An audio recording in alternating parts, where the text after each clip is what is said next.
이제 우리 본문 창세기 38장 함께 봉독하겠는데요. 시작합니다.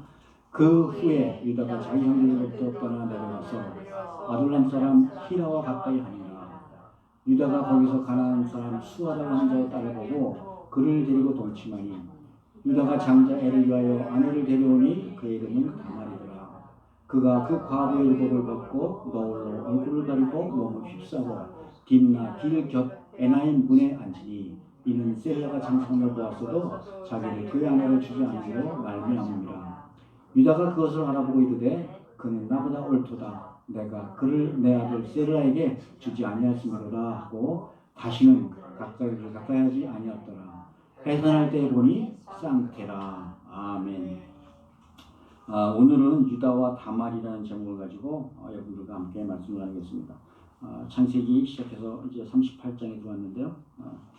우리 보통 에세이나 논문이나 설교문을 쓸 때는 뭐 서론, 본론, 결론 뭐 보통 이런 형식으로 쓰죠.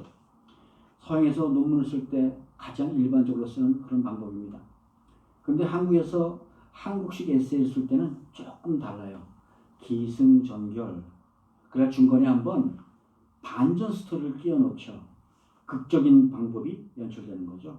요새 말로 그래도 MSG를 듬뿍 쳐서 맛을 훨씬 더한다는 거예요. 오늘 창세기에도 그 극적인 연출을 한 챕터가 있습니다. 이것이 바로 오늘 창세기 38장이에요. 창세기 37장부터 50장까지는 야곱의 11번째 아들 요셉을 주인공으로 하는 이야기가 쭉 펼쳐집니다. 그런데 갑자기 뜬금없이 여기 38장에 갑자기 유다와 다말의 이야기가 끼어들어요. 요셉이 그 형제들과 헤어진 22년의 세월 동안 요셉의 형제들 중에 유대에 관한 이야기가 소개되고 있는 것이죠. 그런데 이 이야기는 성경 전체를 통해서 없어서는 안 될 아주 중요한 퍼즐 조각이 숨겨져 있어요. 후에 이 유다의 후손을 통해서 왕이 나오고 하나님의 메시아인 유다 지파가 여기서 나오지 않습니까? 유다가 이스라엘의 12형제들 중에서 중심으로 성장하는 데는 어떤 과정이 있었느냐 하는 걸 말씀해 주시고 계시는 거예요. 유다는 아시다시피 레아의 넷째 아들입니다. 그런데 유다는 자신이 우연하게 원치도 않았던 장자의 지위를 얻게 돼요. 큰아들 루벤은 아버지의 첩과 동침했던 관계로 장자에서 탈락돼 버렸죠. 둘째인 셋째는 시몬과 레위는 세겜의 학살 사건의 주모자로 살인자가 됐기 때문에 장자를 잃습니다. 그래 자동적으로 네 번째 유다가 장자가 되는 것이죠. 그런데 문제는 오늘 유다와 다말의 이야기는 그야말로 세상에서도 듣기 힘든 그런 막장 드라마라는 거예요.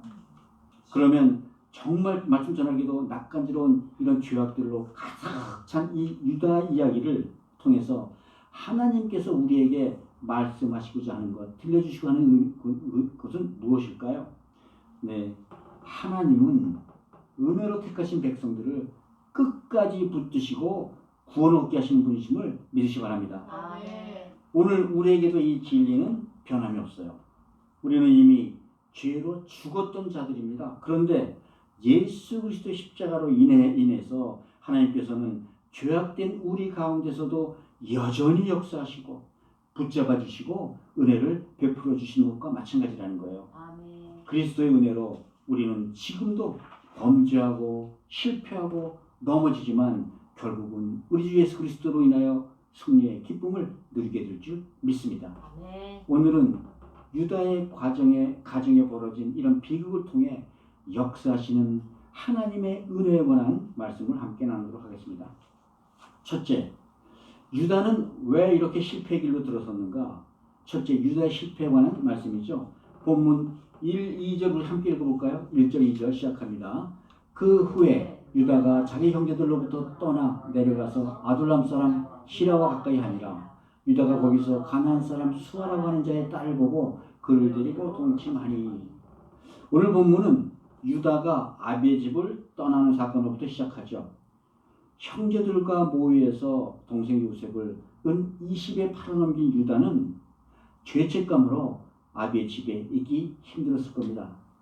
그러다가 더구나 매일매일 굵은 배로 허리를 묶고 이 죽은 아들을 애도하는 아버지의 모습을 더 이상 볼 수 없었겠죠. 그러나 아버지의 집을 떠난 것이 바로 이 비극의 시작이기도 하는 거예요. 헤브론의 집을 떠난 유다는 곧이어 가나안 사람 수아의 딸과 혼인을 합니다. 그런데 여러분, 좋건 싫건 유다는 이제 이스라엘 집안의 장자가 되었잖아요. 그러면 그때 야곱의 가정사정은 어땠을까요? 3명의 아내, 11명의 말 많은 아들들에 이제 한 명의 아들 하나는 또 죽어 없어져 있고, 또 항상 슬픔에 쌓여있는 불행한 그 딸, 아마 가정 자체가 어둡기가 한도 없었을 거예요. 그러니 자식이 혼기가 다가와도 아버지 야곱은 자식들의 신경 쓸 수 있는 엄두도 내지 못하는 그런 환경이었겠죠. 대대로 며느리감을 하나님의 백성들을 찾던 이 믿음의 가정도 이제 벌써 그 명목을 잃어가고 있었다는 그런 겁니다. 아브라함이나 이삭이나 이 믿음의 조상들은 가나안 사람 중에 아내 삼는 것을 극히 싫어했어요.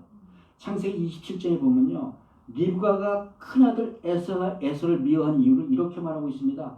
자기 마음대로 자기 좋은 대로 가나안 여자들 중에서 아내를 삼았기에 내가 너를 싫어하노라. 이 집안은 믿음의 씨를 지켜나가는데 아주 열심히 했었잖아요. 그래서 아브라함도 이삭도 자기 며느리를 모두 고향 하란 땅, 자기 종족들, 하나님을 아는 사람들 중에 찾았던 거죠. 그러다 이제 4대째 내려오면서 하나님의 아들들이 사람들의 딸의 아름다움을 보고 자기들이 좋아하는 모든 여자들을 아내로 취한다는 창세기 6장 2절에 비극적 역사가 반복되기 시작한 겁니다. 그런데 이젠 이스라엘 장자인 유다마저 자기 편한 대로, 자기 좋은 대로 가나안 여자 중에서 아내를 취해요. 다른 말로 이제 하나님을 아는 백성은 이 세상에 그렇게 많지 남아있지 않았다는 그 말이랑 같은 말입니다. 그러면 하나님께서는 어떻게 이 하나님의 백성들을 보존하시려고 하셨을까요? 하나님께서는 이제 며느리들 중에 믿음이 있는 자를 찾아 나서기 시작하신 거예요. 먼저 유다는 가나안 여자 수아에 따르게서 장자 엘, 둘째 오난, 그리고 셋째 셀라, 이렇게 아들 셋을 낳지요. 그런데 장자 엘이 장성해서 하자 유다는 이 엘을 위하여 가나안 여자 중에 다말을 데려가서 혼인을 시켜요. 이 다말은 히브리어로 종려나무라는 말입니다. 여러분, 이 종려나무 열매가 대추 야자나무 열매라는 것이죠. 엄청 달죠. 그 맛이 마치 꿀과 같다 해서 가나안 땅을 꿀과 젖이 흐르는 땅이라고 말하는 거예요. 이 가나안의 아주 대표적인 그런 열매입니다. 그러니까 다말은 가나안의 대표적인 여자였다는 거예요. 그런데 다말을 며느리로 받자 유다의 가정에는 큰 불행과 비극이 시작됩니다.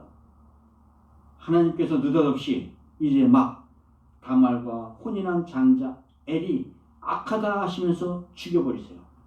그러자 둘째 유다는 둘째 아들 오난을 통해서 형수 다말에게 들어가 형 엘의 아들을 낳게 만들지요.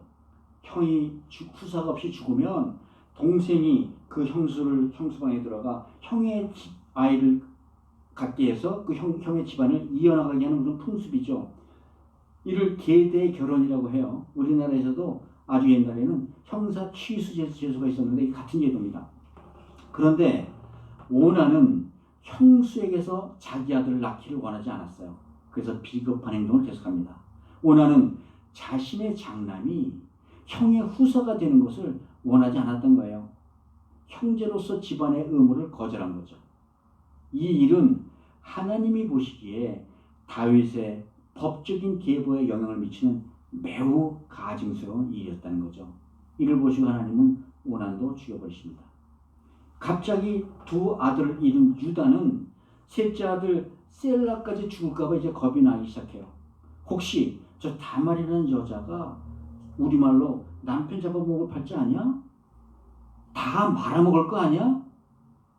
유다는 생각 끝에 막내 셀라에게도 이런 불행이 닥치지 않을 그런 궁리를 합니다. 그리고 다말에게 이렇게 얘기해요. 아직 셀라가 어리니 친정에 가서 셀라가 장성할 동안 수절하고 기다려라. 그런데 사실 유다의 속마음에는 다말에게 셋째 아들 셀라를 주고 싶은 마음이 하나도 없었어요. 그럭저럭 시간이 가면 다말의 이 혼인을 포기할 줄 알았던 거죠. 설상가상으로 유다의 아내 수아의 딸도 죽고 맙니다. 집안의 슬픔이 끊임없이 이어져 나오는 거죠. 그러면 유다의 가정에 이렇게 불행이 계속되는 원인은 무엇이었을까요? 성경은 이 모든 불행을 유다가 아버지 야곱의 집을 떠나면서부터 시작되었다고 말씀합니다. 더구나 유다의 더 큰 실수는 가나안 여인 수아의 딸 가나안 여자와 결혼한 데 있다는 거예요. 유다와 가나안 여인의 혼인은 이제 우상을 섬기는 백성과 하나님의 백성과 혼합을 알리는 신호가 되었던 겁니다.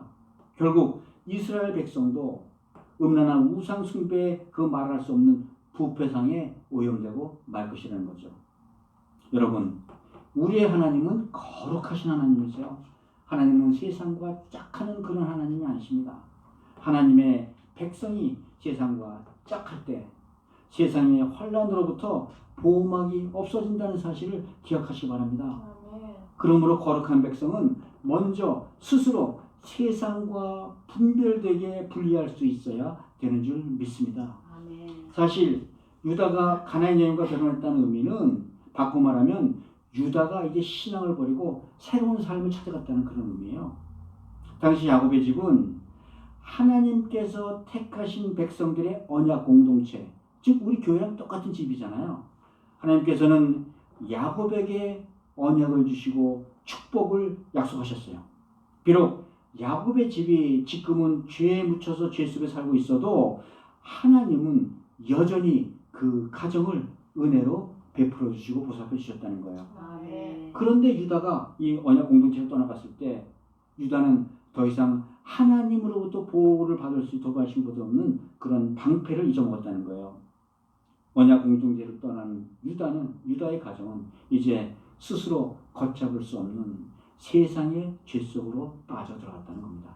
여러분, 오늘날 우리 교회에도 이런 하나님의 특별한 은혜와 보호가 있으신 줄 믿으시기 바랍니다. 물론 교회도 문제 많지요.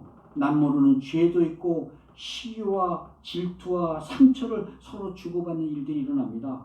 이런저런 일 겪지 않고 교회를 행복하게만 다녔다는 분 정말 얼마나 되겠어요. 저희가 열심히 기도하는 분들 중에서도 나는 이제 교회를 떠났어 라고 선언하신 분들이 좀 있어요.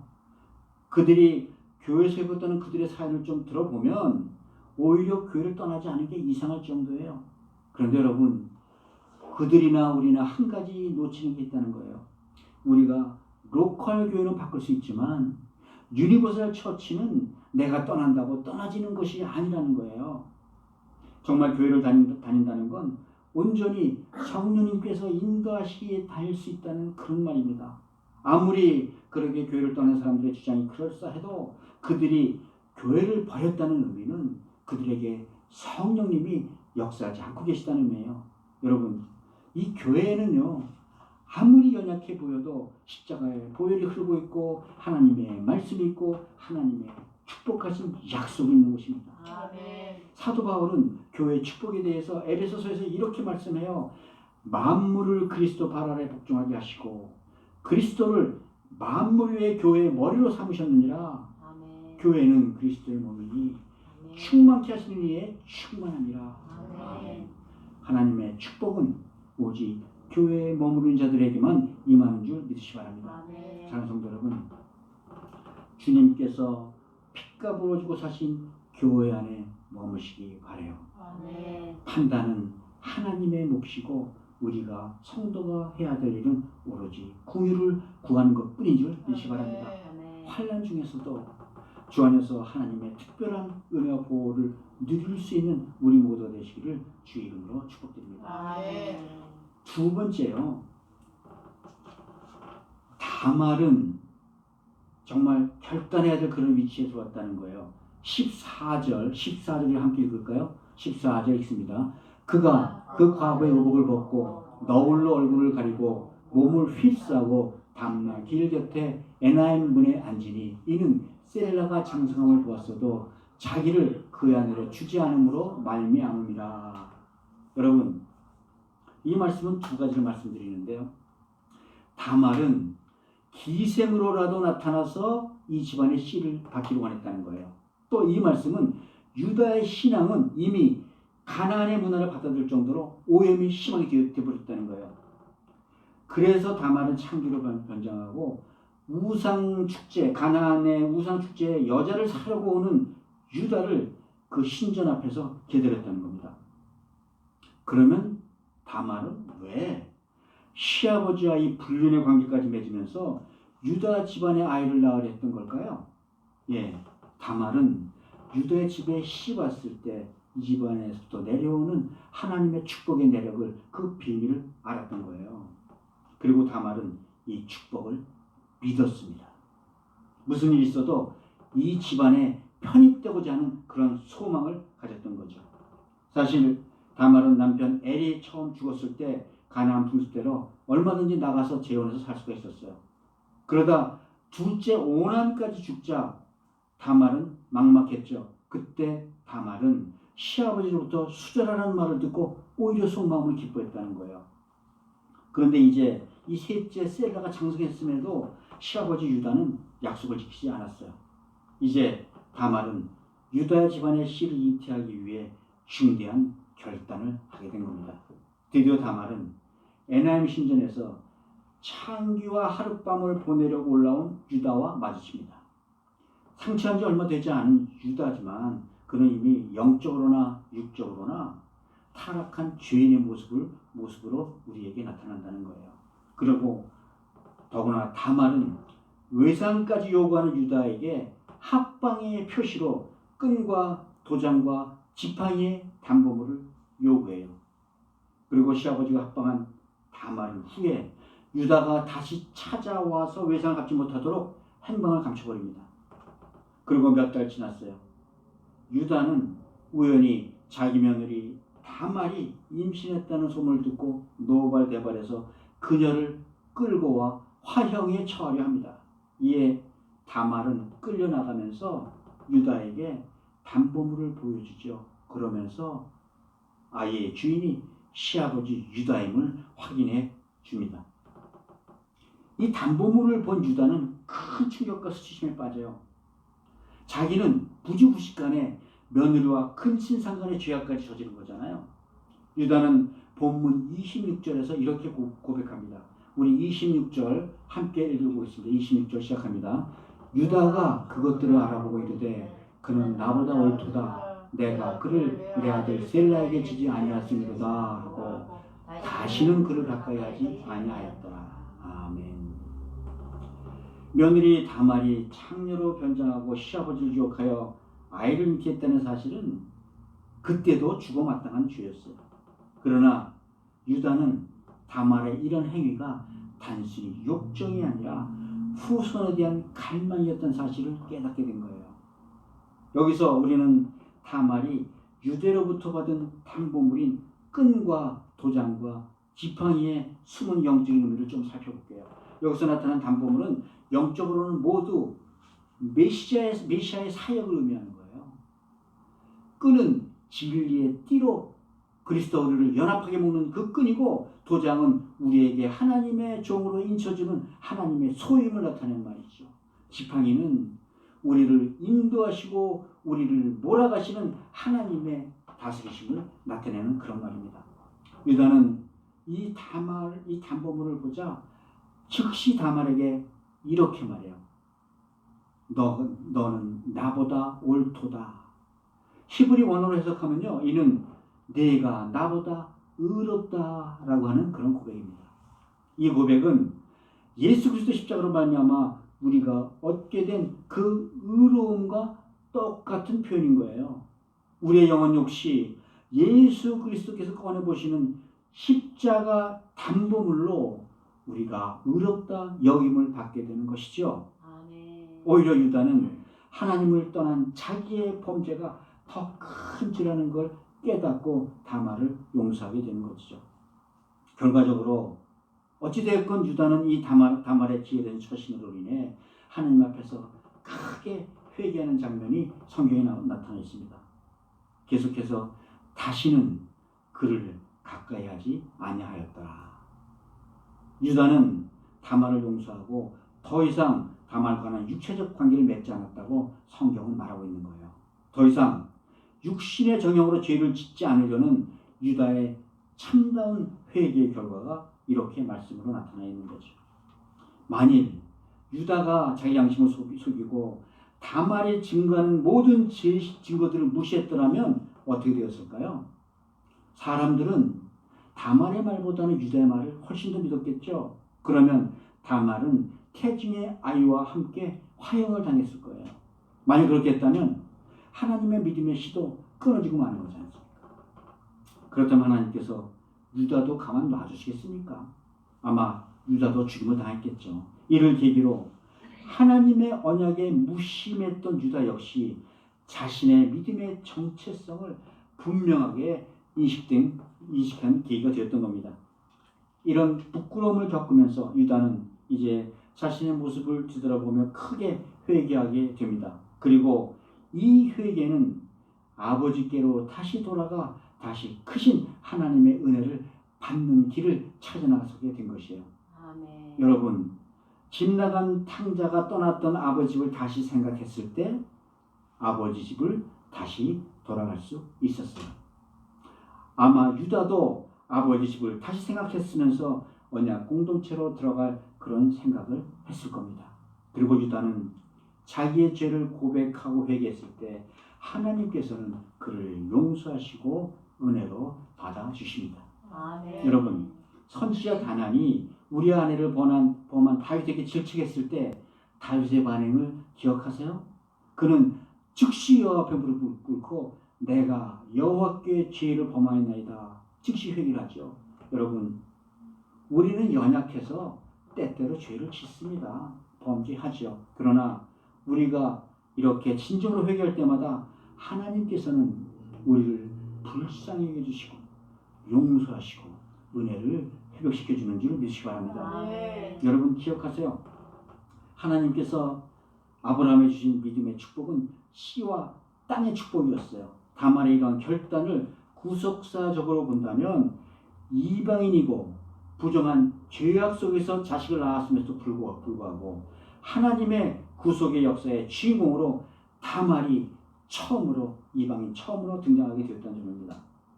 하나님께서는 하나님의 언약의 가문의 대를 잇겠다는 이 다말의 노력을 크게 사신 거예요.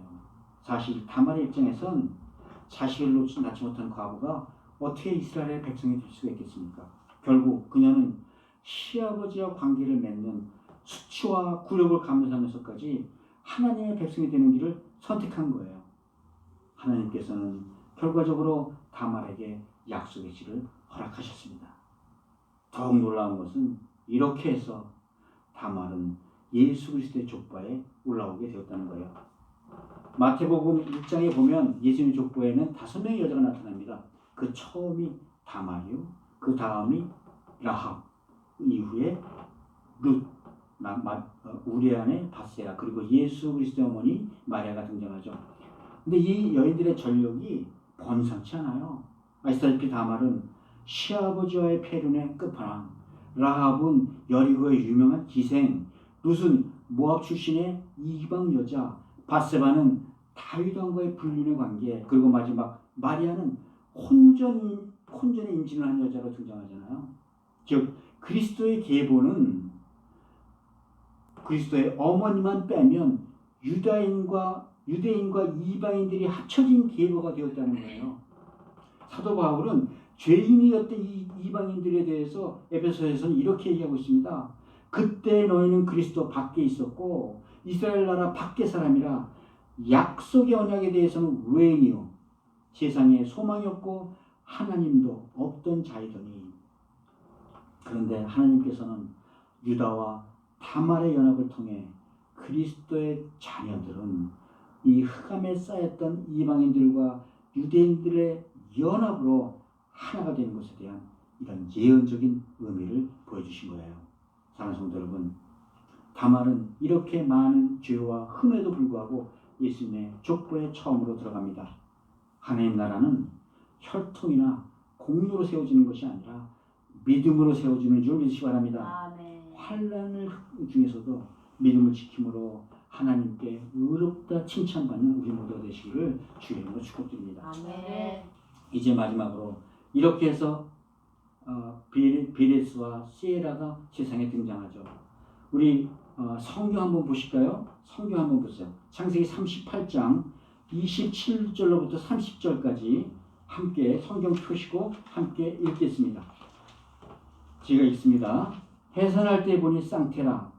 해산할 때 손이 나오는지라 산파가 이르되 이는 먼저 나온 자라 하고 홍색 실을 가져다가 그 손에 메었더니 그 손을 도로 들이며 그 아우가 나오는지라 산파가 이르되 네가 어찌하여 떠트리고 나오느냐 하였으므로 그 이름을 베레스라 불렀고 그의 형 곧 손에 홍색 실 있는 자가 뒤에 나오니 그의 이름을 세라라 불렀더라.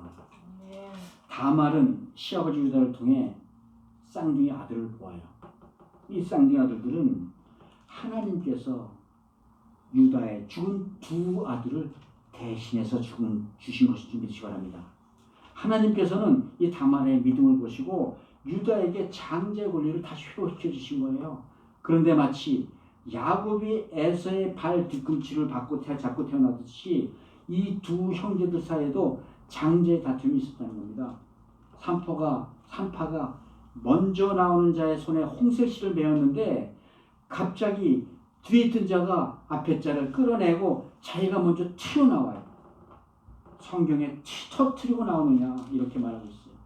베레스는 홍사를 맨 자기 형 세라보다 먼저 이 세상에 온몸이 나왔다는 겁니다. 분명히 육적인 장자는 세라였지만 하나님께서는 이 베레스를 영적인 장자로 선택하여 믿음의 대를 이으셨다는 거예요. 이렇게 베레스가 믿음의 대를 이어가리라고는 아마 유다도 다말도 아무도 생각하지 못했을 거예요. 그러나 한 가지, 하나님의 나라는 큰 자가 어린 것을 섬길 것이니라. 이 큰 원칙은 계속해서 지속되고 있는 겁니다. 또 이는 하나님의 은혜와 우리 인간들의 불편 죄상들을 아주 단적으로 대비시켜주는 그런 장면이기도 합니다. 인간은 어느 누구도 하나님의 은혜 없이는 하나님 나라의 백성으로 살아갈 수 없다는 사실을 보여주는 것을 믿으시기 바랍니다. 아멘. 이런 하나님의 은혜로 말미암아 나 같은 죄인도 하나님 나라의 생명책에 이름이 기록되는 줄 믿습니다. 아멘. 베레스는 하나님으로부터 다윗과 예수님의 가문의 조상이 되는 영적 장자로 선택받은 그런 인물이에요. 특별히 베레스 이름의 원뜻이 깨뜨리다, 터뜨리다라는 의미가 있어요. 이건 무엇을 상징하는 걸까요? 첫째, 예수님의 몸이 십자가에 매달려 부서지고 터져서 고통스러워 죽으실 것이라 하는 그런 예표가 되는 것이에요.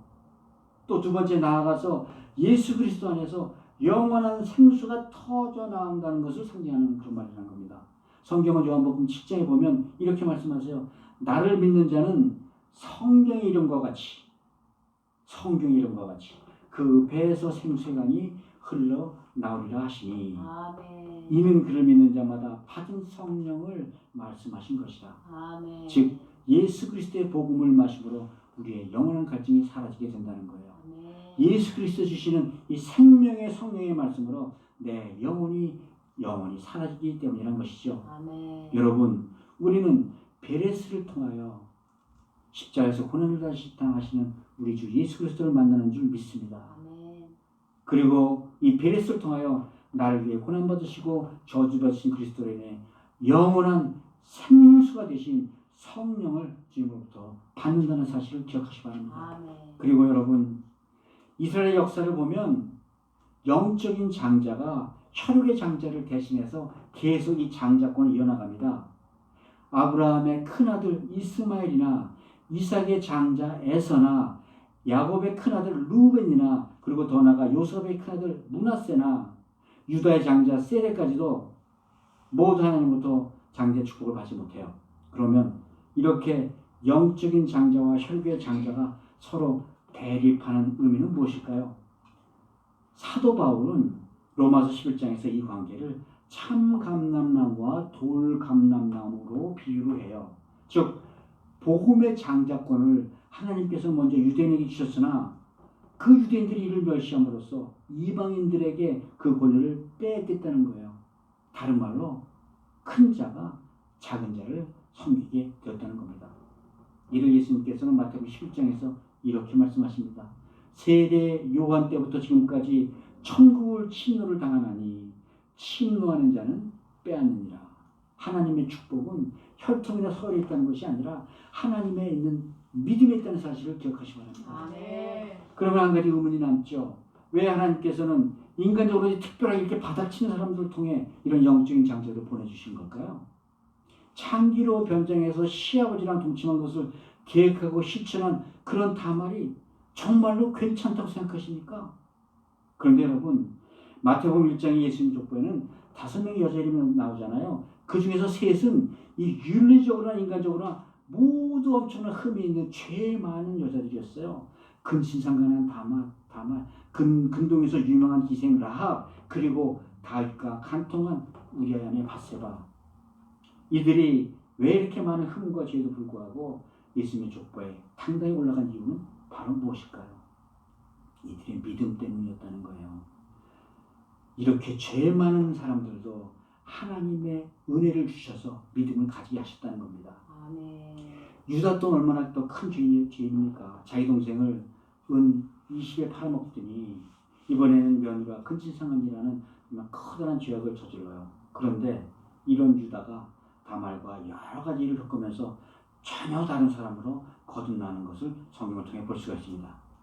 여러분, 22년 후에 요셉은 애굽의 총리로서 식량을 구하러 왔던 가나안의 11 형제들을 다시 만나죠.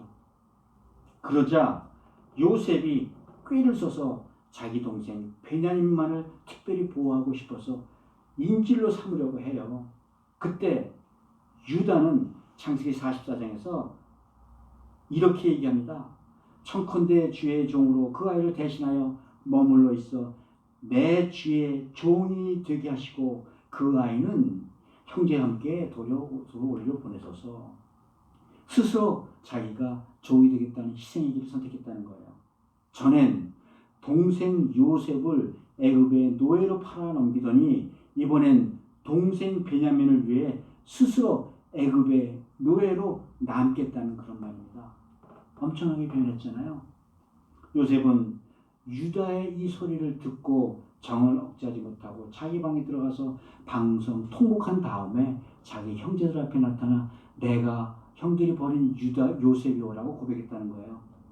여러분, 하나님께서는 죄악 중에 태어나 죄로 살아가던 다말과 유다에게 은혜를 베푸셨어요.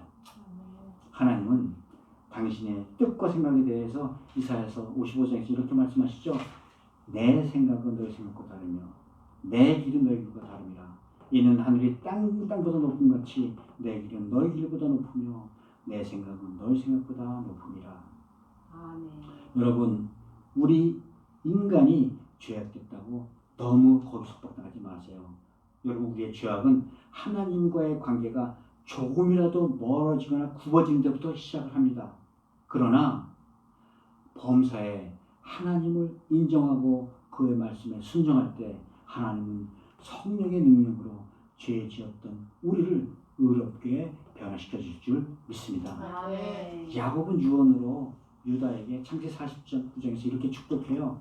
홀이 유다를 떠나지 아니하며 치자의 방망이가 그 발사에서 떠나지 아니하시기를 실로가 오시기까지 미치리니 그에게 모든 백성이 복종하리로다. 홀이라는 것은 왕의 지팡이를 말하는 것이요, 실로라는 것은 그리스도를 말하는 것입니다. 유다 지파는 예수가 다시 오시기까지 모든 백성이 그에게 복종하리로다. 여러분, 믿음으로 유다는 죄의 용서를 받았고 다말은 은혜를 입었어요. 성경은 로마서 5장 20절에서 이렇게 말합니다. 율법이 들어온 것은 범죄를 더하게 하려 함이라. 그러나 죄가 있는 곳엔 은혜가 더욱 넘치나니. 아멘.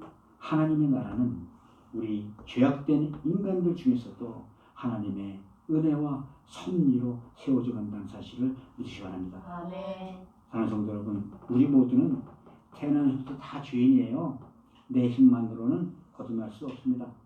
인간은 오직 하나님의 은혜로만 새롭게 태어나 믿음으로 구원에 이르게 된다는 것을 믿으시기 바랍니다. 아멘. 우리 모두 하나님의 은혜를 인하여 믿음으로 말미암아 하나님의 백성이 되는 축복을 누리시기를 주 이름으로 축복드립니다. 아멘. 이제 말씀을 맺죠. 여러분, 오늘 이 창세기 38장 유다와 다말의 스토리는 정말 예배 중에는 말씀드리기도 참 힘든 그런 거북한 스토리가 많았어요. 어차피 이제 요셉의 이야기 시작됐으니까 이거 싹 빼먹고 지나가도 아무 상관이 없지 않을까? 그런데 왜 구태여 이 불편한 이야기를 끼워놓으셨을까요? 더구나 구태여 밝히지 않아들 그 자세한 이야기까지 미주엘 고주엘 다 밝히셨을까요?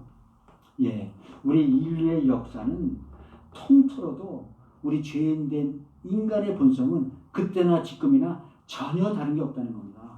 아무리 사람들이 부끄럽다고 모른 척하고 밀어놓는다 해도 세상 곳곳에는 우리 뒤에서 지금 그런 일들이 벌어지고 있다는 거예요. 그럼에도 불구하고 하나님의 나라는 하나님의 섭리 안에서 하나님의 은혜로 계속되는 줄 믿으시기 바랍니다. 아멘. 여러분, 이런 우리의 죄악된 모습도 구태여 가리거나 피하려 가지 마시기 바랍니다. 예수님은 하나님의 나라에 대해서 마태복음 5장 3절에서 이렇게 말씀하세요. 심령이 가난한 자는 복이 있나니 천국이 그들 것이니로다. 아멘. 우리가 죄인임을 느끼지 못한다면 우리의 심령은 절대로 가난해질 수가 없다는 겁니다. 하나님께서는 우리의 죄악된 본성을 하나님 앞에 있는 그대로 내려놓고 갈급한 심령으로 고백하고 나아갈 때 하나님께서는 은혜로 감싸주시고 그 가난한 심령 그 자체를 바로 천국 삼아주시는 줄 믿으시기 바랍니다. 아멘. 사랑하는 성도 여러분, 이렇게 유다와 다말의 죄인된 모습은 바로 우리의 모습이었어요. 하나님께서 유다 가문에서 베레스가 태어나게 하셨듯이 하나님께서는 그리스도를 이 땅에 보내주셨어요. 그 보내주신 이유가 오직 그 죄인들을 하나님의 백성으로 구원하기 위함이셨다는 겁니다. 아멘. 죄악된 우리 인생들조차 불쌍히 여겨주시고 십자가 사랑으로 감싸 안아주시는 하나님의 은혜로 복된 인생을 살아가시는 복된 성도 우리 모두가 되시기를 주의 이름으로 축복드립니다.